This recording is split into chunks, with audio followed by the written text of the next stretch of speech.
thank you for taking the time for this interview here in London. Glad to do it. Glad to do it. So, you have a new book that we have translated into Swedish. It's called The ABC of Building a Business Team That Wins. But I think a lot of people in Sweden don't really know about your background, even though you're advisor of Rich Dad. So please, can you tell us about your background? Well, yeah, I mean, for about the last 15, maybe 18 years, I've been working with small, medium-sized businesses all over the world, about 25 different countries, helping them increase their sales, build championship teams in a matter of weeks. Now, prior to that, I was in the air freight trucking business. And the way that happened was kind of an interesting scenario. I grew up in a place called Ohio, in the heartland of America, and fell in love with a beautiful woman and followed her to Hawaii, which is where she lived. And Hawaii is a wonderful place, but a horrible place if you're broke. And I realized in order to get some income, I better learn how to sell. So I interviewed with a lot of companies that wouldn't hire me. Finally, I got a job with Unisys company. Now, well, in those days it was Burroughs. And almost got fired from that first sales position, went on to become their #1 sales rep, but then had the brilliant delusion of going into business for myself. That's how I got into the air freight trucking business in Southern California, and in the first 9 months, lost about $750,000. And it was a rude awakening because I knew how to sell, I had learned how to sell, but I didn't know how to run a business. It was very, very different. I mean, on my own to sell was no big deal. But then, once I pulled together a team and tried to do business in 50 different cities across the United States and trucks moving all over, that was a whole different scenario. And because of my financial incompetence and my lack of information, we almost bankrupted that company. But the lesson that I learned there, and being able to turn it around and having an incredible team of people with very little education that held my toes to the fire. We not only turned that business around, but made it very, very successful. And then people started asking me, well, how did you do that? And I started teaching, being a guest lecturer at Robert's seminars, because Robert and I had met in Hawaii and we've been friends for many years. He says, why don't you come back and teach? I know you love to teach. And one thing led to another, and I'm no longer in the trucking business. We sold that back in the early 90s. But ever since then, I've been working with great organizations big organizations like Singapore Airlines, Morgan Stanley, IBM, Redken, Dunkin' Brands, and small businesses all over the world, giving them the same formula that we use, which is the formula of the book, the ABCs of how to build a business team that wins. And most of the lessons I learned on the warehouse floor with a very gritty group of Samoans, Tongans, Mexicans, African Americans, that really all they wanted to do was to be their best. All they wanted to do was to be able to have fun, serve their families, serve the community, and it was a huge lesson on how to take a small business, turn it around. Lo and behold, it works for big businesses, little businesses. That's the formula that's in the book. And over the last 5 years, we've trained numerous of our own franchisees in about 15 different countries to actually take this formula and work with companies all over the world to create the same magic. Great. And in the book you're talking about something that was new to me, a code of honor. That's right. Can you give some explanation about that? Well, the one thing I'd learned a long time ago in studying business and studying sports or performance is every great team always has a set of rules. You know, whether it's a sporting team, a business team, a religion, a civilization, a culture. For example, the 10 Commandments. That's a classic code of honor. It follows all the criteria. It's short, it's clear, and it's rules. There's only 10 of them.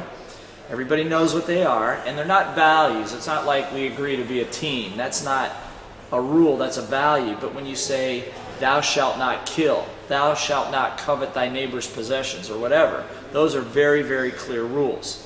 So what we did is we had established a code of honor. All the sporting teams I've been on always had codes. But my father was very big on a code of honor. He didn't call it a code of honor, but we had rules.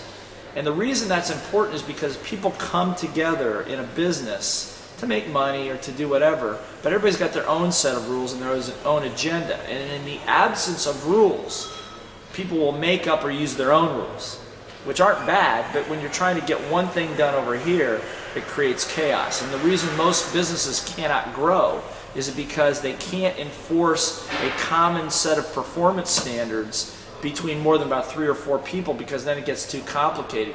It's kind of like if you've ever gone to a family reunion, it's chaotic, right? Because you've got all these people and all these relationships.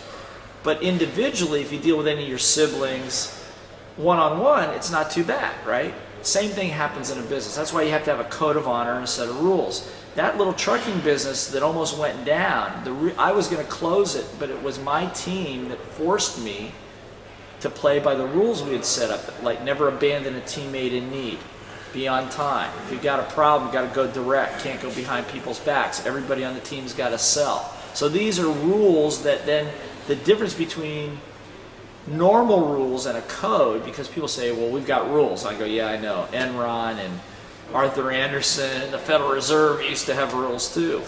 But the difference is that if somebody breaks a code rule, anybody and everybody on the team has the right to call them on it, to bring it to their attention, say, hey, look, we all agreed to this code. You broke the rule, you weren't on time or whatever, what are we going to do to clean it up? And usually that confrontation is very difficult in an organization. But if you can get it to happen and get people to go direct and be honest, performance changes immediately. As a matter of fact, in the book, every chapter, there are questions at the end. So if you read it with your team, and the answer to questions at the end of the chapter. And by week 4, I believe, you take a chapter a week, by week 4, you actually have a code of honor. And I tell people you'll see immediate behavior just as you begin to read the book together as a team. Thank you. Another thing, I mean, you're traveling all around the world, and I mean, it's a very turbulent world right now. For some. For some. And what do you think is very important for people today to do? Rich Dad is talking about, knowledge is the new money. Right. The importance of investing. How do you see things? Well, I see it similarly. I think that the scarcity out there is not a scarcity of resource or money or anything, but I think there's a scarcity of education. I agree. That's why Robert and I have been friends for 28 years. Because we both, when we met in Hawaii, we both realized that the problem was lack of education. The problem that I had in my business was lack of education. The problem that I had with my income was lack of education. By the way, the woman that I followed to Hawaii, we got married and divorced there. But it was a lack of education, lack of the ability to understand my own little voice, the ability to handle a relationship. But once I started learning that, my current wife, we've been married for 23 years, I've got a great family, great health.